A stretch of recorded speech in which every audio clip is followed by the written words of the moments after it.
Syria has just closed the Jazeera border crossing with Lebanon, leaving one remaining border point between the two countries, which is open.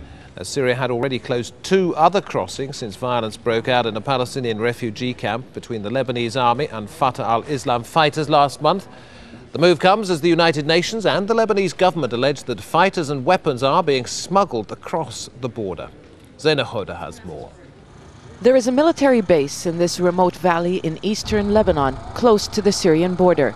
It's one of the headquarters of the Popular Front for the Liberation of Palestine General Command. It's been here for more than 30 years. But since October 2005, the base has been surrounded by the Lebanese army. Soldiers took up positions following reports that the faction was smuggling weapons and fighters into the country. The army has not reported any such activity since then.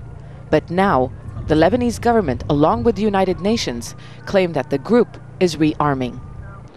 We have provided the United Nations Security Council with a full set of proofs on the introduction of weapons, the reinforcement of positions of Palestinians related to Syria.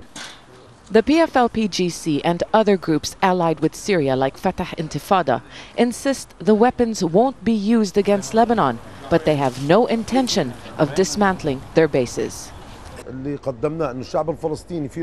Palestinians live in stability, we will discuss our weapons. This issue should be solved politically. We have been targeted by some groups in the Lebanese government because they are implementing the American plan in the region. In early 2006, Lebanon's top leaders agreed that Palestinian military bases would be closed down and its fighters returned to the refugee camps. The arms outside the camps, this is a final, it is not negotiable. This is a final decision. But of course, because of the war in last July, and the political turmoil in the country, this has been put on the back burner, let us say.